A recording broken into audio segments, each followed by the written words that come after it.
ان ابراہیم کان امۃ قانتا حنیفا للہ ولم یک من المشرکین شاکرا لانعمہ اجتباہ وہداہ الی صراط مستقیم ثم اوحینا الیک ان اتبع ملۃ ابراہیم وقال تعالی فلما اسلم وتلہ للجبین ونادیناہ ان یا ابراہیم قد صدقت الرؤیا انا کذلک نجزی المحسنین۔ میرے محترم بھائیوں بہنوں، میرے عزیزوں، بچے بچیوں، پوری دنیا کے انسانوں، اللہ کرے میرا پیغام پوری دنیا میں پہنچے، مسلم بھی سنیں، نان مسلم بھی سنیں، کہ اچھی بات تو لینی چاہیے جہاں سے بھی ہو۔ ان ابراہیم لأواہ حلیم، ان ابراہیم لأواہ حلیم، ابراہیم بہت مہربان رونے دھونے والے تھے، اور ابراہیم کا مطلب بھی ہے مہربان باپ، مہربان باپ۔ ابراہیم علیہ السلام کی کہانی تو بہت لمبی ہے، تو ہم شروع ہی کرتے ہیں کہ ابراہیم علیہ السلام سے اللہ نے اپنے بچے کی قربانی کیسے لی، پیچھے سارے واقعات کو چھوڑ کر۔ ابراہیم علیہ السلام کو جب آگ میں ڈالا گیا اور اللہ تعالیٰ نے ان کو آگ سے زندہ سلامت باہر نکالا، تو پھر انہوں نے ہجرت فرمائی اور مصر گئے۔ مصر کا جو بادشاہ تھا وہ ہر آنے والی عورت کو زبردستی ایک رات اپنے کمرے میں رکھتا تھا، تو اس نے حضرت سارہ علیہ السلام کو بھی قبضہ کر کے اپنے کمرے میں رکھا۔ جو ہی ہاتھ بڑھاتا اس کا ہاتھ سوکھ جاتا، پیچھے کرتا تو ٹھیک ہو جاتا، پھر ایسے ہاتھ بڑھاتا سوکھ جاتا، پھر پیچھے کرتا ٹھیک ہو جاتا، پھر ایسے ہاتھ بڑھایا سوکھ گیا، پھر پیچھے کیا ٹھیک ہو گیا۔ تو اس نے کہا یہ تو کوئی اور ہی بات ہے، تو اس نے اپنی بیٹی حضرت ہاجرہ وہ ان ابراہیم علیہ السلام کے نکاح میں دے دی۔ ابراہیم علیہ السلام اس وقت 70 سے اوپر جا چکے تھے اور حضرت ہاجرہ 22 سال کی تھی۔ یہ 3 افراد کا قافلہ ہجرت کر کے فلسطین پہنچا، اور ابراہیم علیہ السلام کی عمر گزر گئی۔ رب حب لی من الصالحین، یا اللہ کوئی نیک بچہ دے، یا اللہ کوئی نیک بچہ دے۔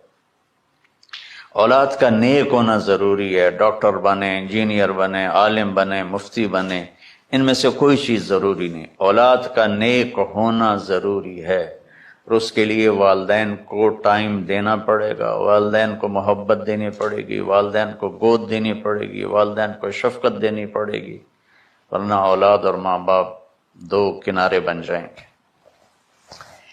کچھ تقریباً 84 سال کی عمر میں اللہ تعالیٰ نے حضرت ہاجرہ سے بیٹا دیا، سارہ کی بجائے ہاجرہ سے بیٹا دیا۔ حضرت اللہ کی حکمت تھی، اللہ بھی یہی چاہ رہے تھے، تو حضرت سارہ کو بڑی تکلیف ہونے لگی، کہنے کہ اس بچے کو مجھ سے دور کرو، اس بچے کو مجھ سے دور کرو، میں دیکھ نہیں سکتی۔ تو جبریل آئے کہ اللہ تعالیٰ بھی فرما رہے ہیں کہ اسے یہاں سے دور کرو، کہ کہاں لے جاؤں؟ کہ یہ ہم بتائیں گے کہاں لے جانا ہے۔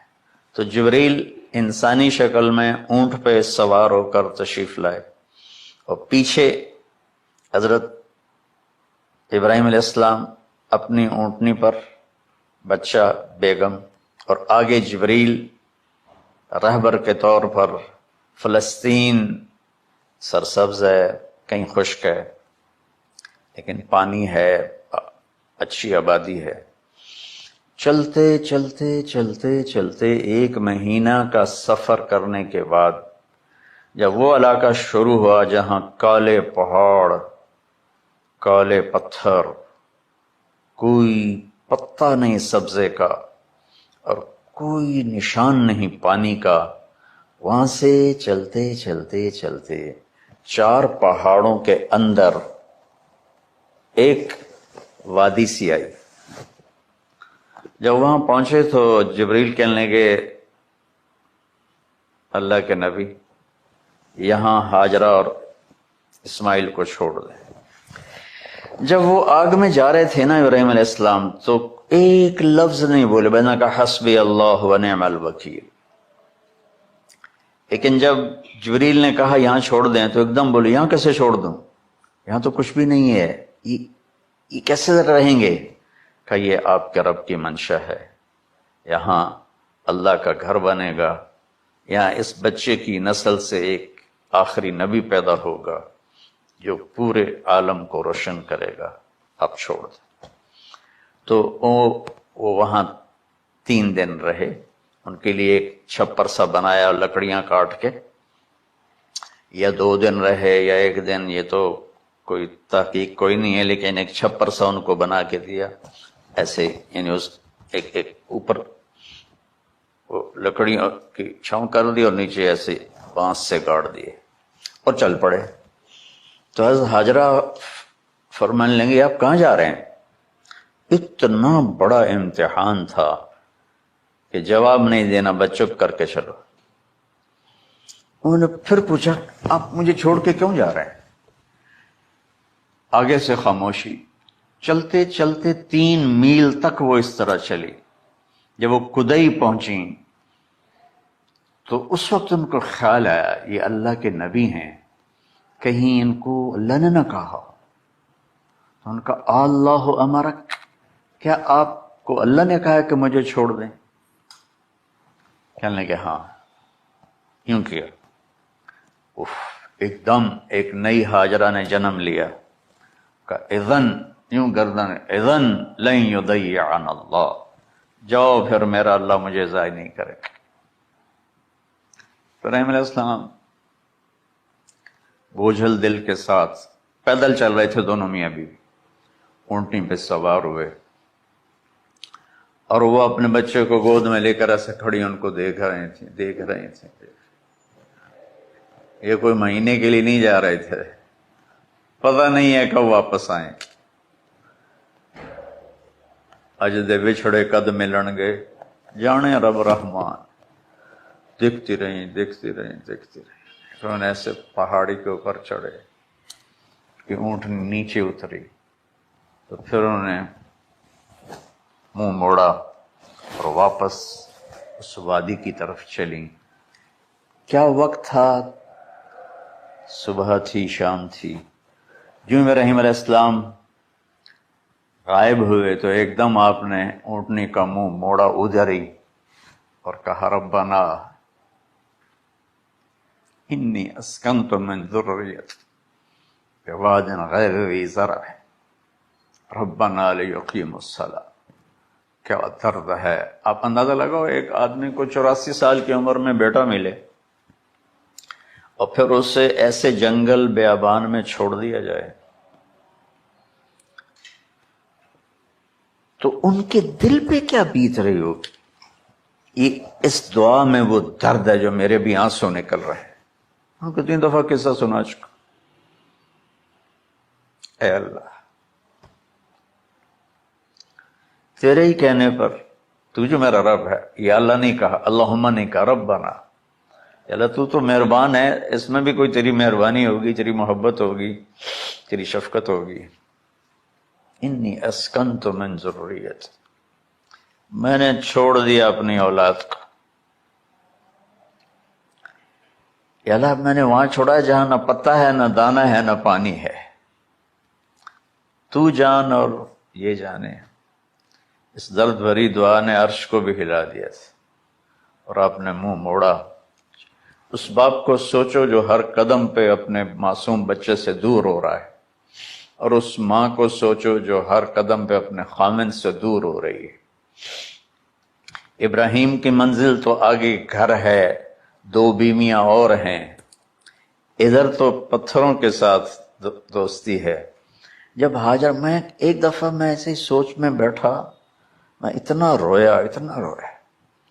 میں نے کہا جب وہ ہماری ماں ہاجرہ وہاں اکیلی بیٹھی ہوگی، وہ چاروں طرف اونچے اونچے پہاڑ تھے، اور اندر بیٹھنے والے کو باہر کا پتہ نہیں، باہر والے کو اندر کا پتہ نہیں. شام ڈھلی ہوگی تو اندھیری رات نے کیا ظلم ڈھایا ہوگا، کالے پہاڑوں کا اندھیرا، اندھیری رات کا اندھیرا، تارے بھی حیران ہوں گے یہ کون بی بی بیٹھی ہوئی ہے. ستارے روزانہ ہی نکلتے تھے، لیکن آج وہ ایک نیا تماشا دیکھ رہے ہیں کہ ایک معصوم شہزادی ایک معصوم بچے کو گود میں لے کے بیٹھی ہے. کون اسے یہاں چھوڑے؟ چاندنی رات ہی تو چاند بھی حیران ہو رہا ہوگا یہ کیا ہو رہا ہے، یہ کیا ہو رہا ہے، یہ کیا ہو رہا ہے. اور وہ تنہا جان آسمان کو دیکھتی ہوگی، یا اللہ یہ میرے ساتھ کیا ہوگی. وہ رات کیسی، پہلی رات کیسی گزری ہوگی حضرت ہاجرہ پر. یہ ہمارے تبلیغ والے 3 دن کے لیے جاتے ہیں، بیویاں شور مچا دیتی ہیں، چھوڑ کے جاندے پہ، چھوڑ کے جاندے پہ. اس ہاجرہ کو سوچو جس پر اندھیری رات تھی اور اسے کچھ پتہ نہیں تھا میرے ساتھ کیا ہونے والا ہے. جب دن چڑھا تو سورج نے دیکھ کر اس کی آنکھیں پھٹ گئیں کہ یہ کیا ہے. وہ تو کسی پہ رحم نہیں کرتا. اس کی آگ نے پتھروں کو تپایا، میری ماں ہاجرہ کے چھپر کو تپایا اور تڑپا کے رکھ دیا. ایک چھوٹا سی مشکیزہ تھا پانی کا، اس سے گھونٹ گھونٹ پی کے ان کے منہ میں بھی ڈال رہی تھی. اس مشکیزے پر 3 دن گزرے، پانی ختم ہو گیا. ہم 92 کے حج میں پھنس گئے. مزدلفہ سے پہلے تو ہماری بس میں پانی کوئی نہیں تھا. جو اس وقت ہمارا حال ہو، ہمیں پتا تھا 2-4 گھنٹے کے بعد پانی ہے، لیکن جو اس وقت بچے بھی تھے، چیخ و پکار تھی. ہاجرہ کی چیخیں کون سن رہا تھا؟ اور ادھر اسماعیل کی دھاڑ دھاڑ شروع ہو گئی، پیاس کی وجہ سے، بھوک کی وجہ سے. بے بس ماں دیکھ رہی ہے، میں کیا کروں.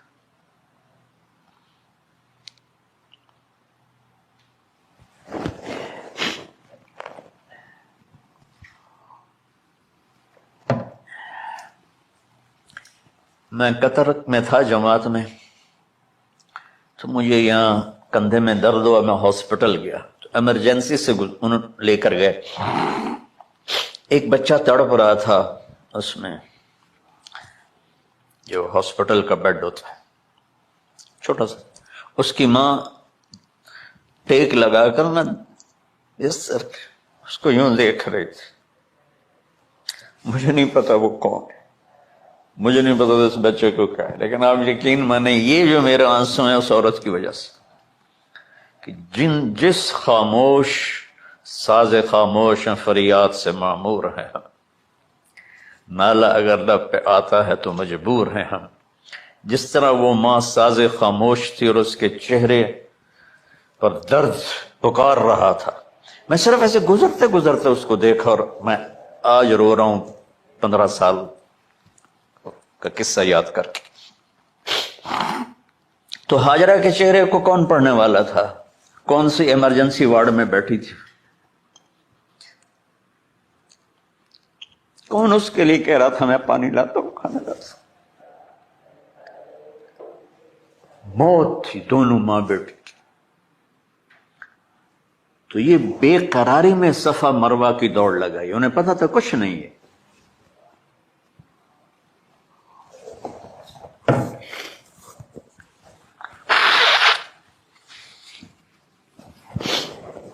انہیں معلوم تھا کچھ نہیں ہے، لیکن وہ اس کو تڑپتے دیکھ نہیں پا رہے. وہ بھاگیں، صفا پہ چڑھی، ادھر دیکھ ادھر دیکھ، ابھا دیکھاں لمحہ دیکھاں،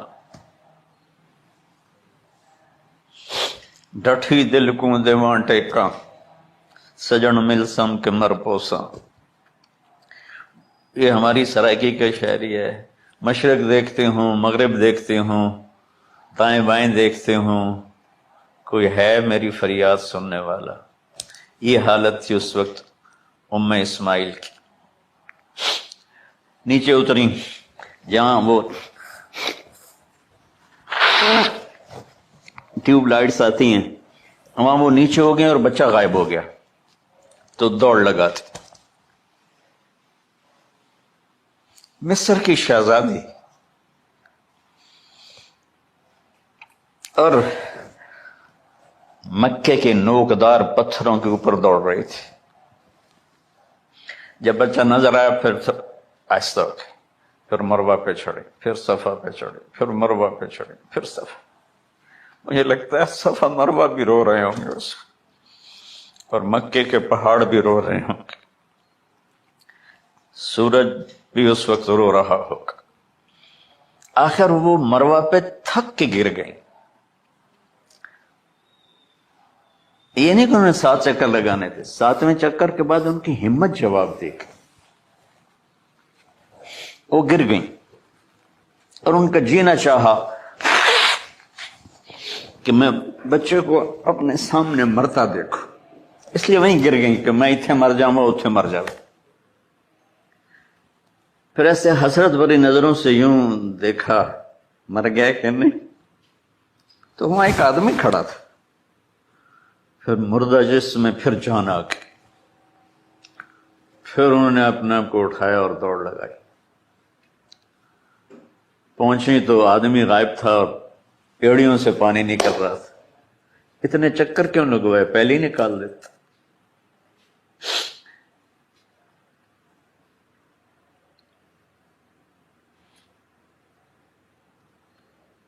عاشق ہوں میں عشق کماں میں دل رکھیں وانگ پہاڑاں ہو.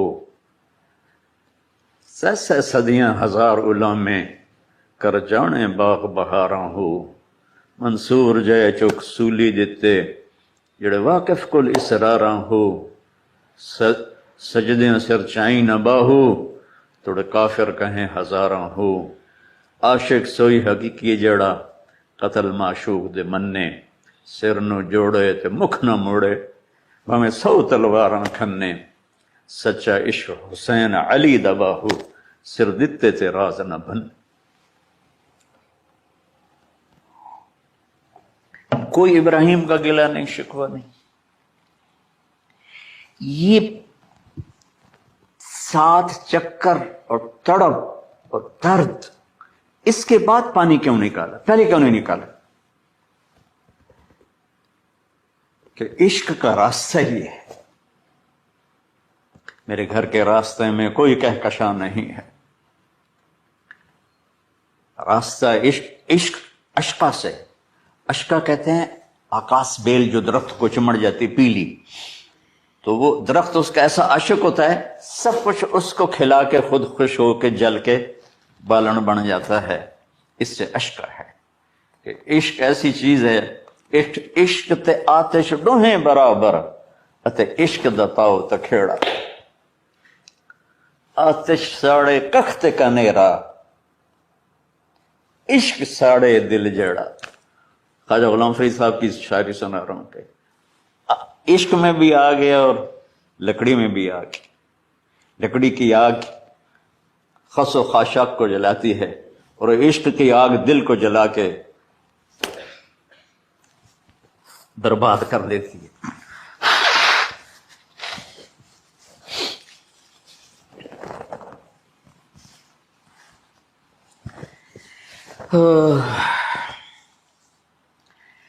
یہ دنیا میرے بھائی بہنوں امتحان کی جگہ ہے. ہم اسے جنت بنانا چاہتے ہیں، ہم یہاں اپنی مرضیاں پوری کرنا چاہتے ہیں.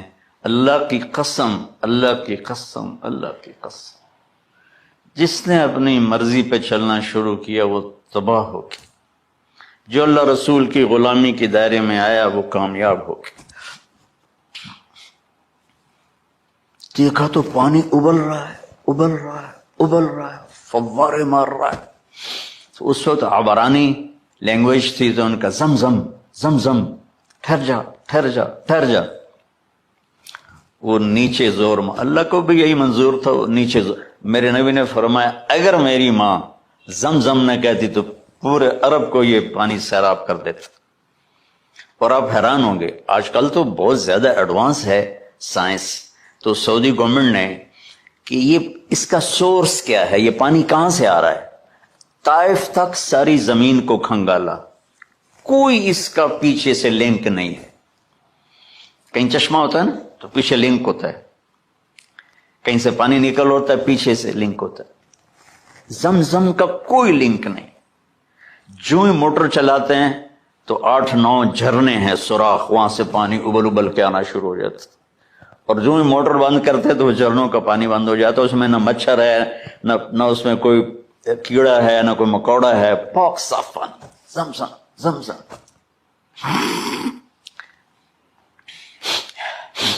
جتنا اونچا بنانا ہو بلڈنگ اتنی گہری بنیاد۔ اس ماں بیٹے سے محمد مصطفیٰ نے آنا ہے تو پھر بنیاد تو گہری ہوگی نا، ایسے تو نہیں ہے نا۔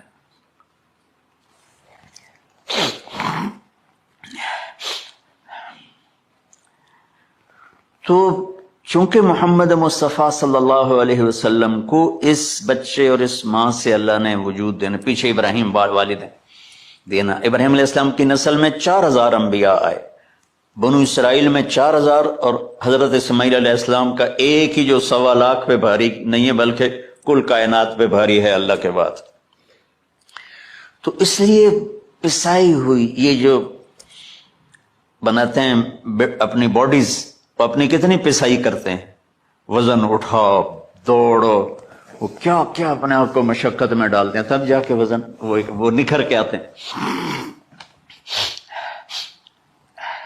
یہاں کوئی آبادی نہیں تھی، یمن سے لوگ جاتے تھے شام تجارت کے لیے،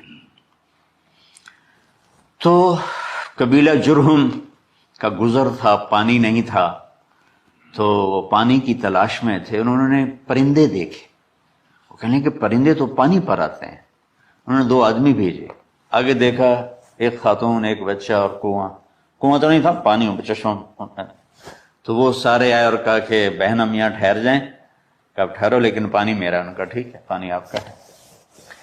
تو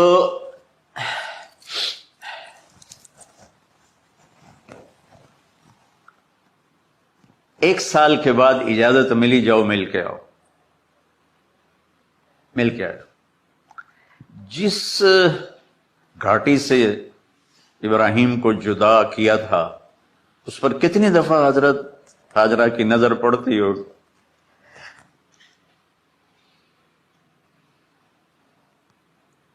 اگر آپ اس کو فیل کریں تو یہ قصہ بیان ہی نہیں ہو سکتا، بس رونا ہی پڑے گا۔ اور خاص طور پر آج کے دور میں جب کوئی اللہ کو کی ماننے کے لیے تیار ہی نہیں ہے، کوئی جہنم سے ڈرنے کے لیے تیار نہیں، کوئی جنت کی طلبگار نہیں۔ 1 سال کے بعد اونٹنی کا سر نظر آیا تو دل اچھل کے آسمان کو جا لگا کہ میری آنکھوں کی ٹھنڈک آ گئی، میرے سر کا سایہ آ گیا، میرے بیٹے کی چھاؤں آیا۔ وہ اونٹنی بٹھائی، کہا تشریف لائیے، کہنے لگے اترنے کا حکم نہیں ہے، صرف ملاقات۔ نہ آتے صبر آیا ہوا تھا، صبر توڑ کے پھر جا رہے ہیں، اف نہیں کی آہ نہ کر لبوں کو سی، زخم پہ زخم کھا کے جی، اپنے جگر کا لہو پی، آہ نہ کر لبوں کو سی، عشق ہے دل لگی نہیں، سینے پہ تیر کھائے جا، آگے قدم بڑھائے جا، یعنی زبان حال سے کہہ دے اس کے ہاں ستائے جا۔ کوئی شکوہ گلا نہیں ہے، یہ کیا ملنا ہے، نہ آتے وہیں بیٹھے رہتے، کہنے لگے اچھا بچہ گود میں دے دوں، سینے سے لگا پیار کی، بہتے آنسو بچے کے رخسار پہ گرے، بچوں کو پتہ نہیں کون ہے، کہنے لگی اجازت ہے آپ کا سر دھو دوں، منہ دھو دوں، پاؤں دھو دوں، ہاتھ دھو دوں، یہ پانی پاک ملا ہے، ٹھیک ہے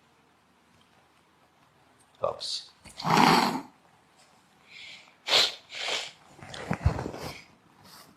فلما بلغ معه السعي، جب وہ بچہ بھاگنے دوڑنے لگا، دل میں اتر گیا، نظروں کو بھا گیا، تو خواب آنے شروع ہوئے، قیمتی چیز قربان کرو، پتہ نہیں کتنی بکریاں قربان کر دیں، پھر خواب آیا قیمتی چیز قربان کرو، پھر گائے قربان کر دی، عدد مجھے یاد نہیں ہے۔ پھر خواب آیا قیمتی چیز قربان کرو، اونٹ قربان کر دیے۔ پھر خواب آیا قیمتی چیز قربان کرو، تو پھر خیال آیا کہ یہ اسماعیل کی طرف اشارہ ہے۔ 1500 کلومیٹر ہے، 1 مہینے کا اونٹ کا سفر ہے۔ چھری لے کر ایک باپ بچے کو ذبح کرنے جا رہا ہے۔ اس مہینے کے ہر منٹ نہیں، ہر سیکنڈ میں اس کے دل پہ کیا گزر رہی ہوگی، کس لیے جا رہا؟ ساری دنیا پھرتے ہیں، جب گھر واپس آنے کا ہوتا ہے تو خوش ہو رہے ہوتے ہیں کہ پاکستان جا رہے ہیں، پاکستان جا رہے ہیں۔ کتنی دفعہ اللہ نے دنیا پھرائی یہ، اور اس باپ کی عمر 92 سال ہو چکی۔ 92 سال مولانا صاحب، اور اس کی اونٹنی کے قدم کے ساتھ نہیں، ہر سیکنڈ کے ہر کروڑویں حصے میں ابراہیم کا دل پھٹتا ہوگا کہ اس معصوم بچے کو ذبح کیسے کرو۔ اللہ کی مان کے دکھا دی۔ اللہ نے تو ہمیں دین ہی آسان دیا ہے، ہم سے تو نہیں بچوں کی قربانی مانگی۔ ابوبکر صدیق رضی اللہ تعالیٰ عنہ نے فرمایا تھا، یا رسول اللہ، ایک آیت ہے جس کا مفہوم یہی ہے، اگر اللہ ہمیں کہتا نا بچے قربان کرو، ہم بھی چھریاں چلا دیتے۔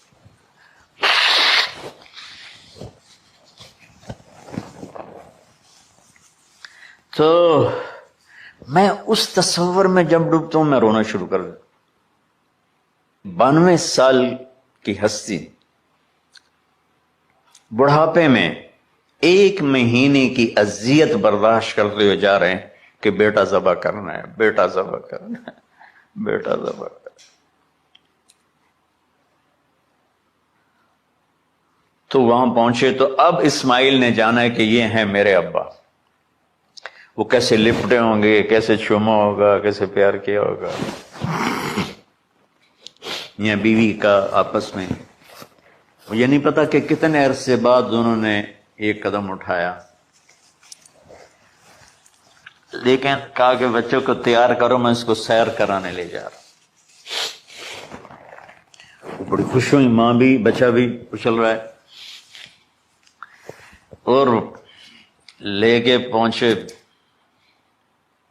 جمرہ کبریٰ پر، وہ جو شیطان کو 3 جگہ مارتے ہیں، تو آخری جگہ وہاں اس وقت ایک تنگ سی جگہ تھی پہاڑوں میں گھری ہوئی، وہاں پہنچے تو کہتے ہیں یا بنیا انی، کوئی شک شبہ والی بات نہیں ہے، ارا فی المنام انی اذبحک، میں نے تمہیں ذبح کرنا ہی ہے، انی میں نے تمہیں ذبح کرنا ہے، فانظر ماذا ترى، تیری رائے کیا ہے؟ قربان جاؤں اس ماں پہ جس نے 7-8 سال کے بچوں کو کیا تربیت دی۔ یا ابت افعل ما تؤمر،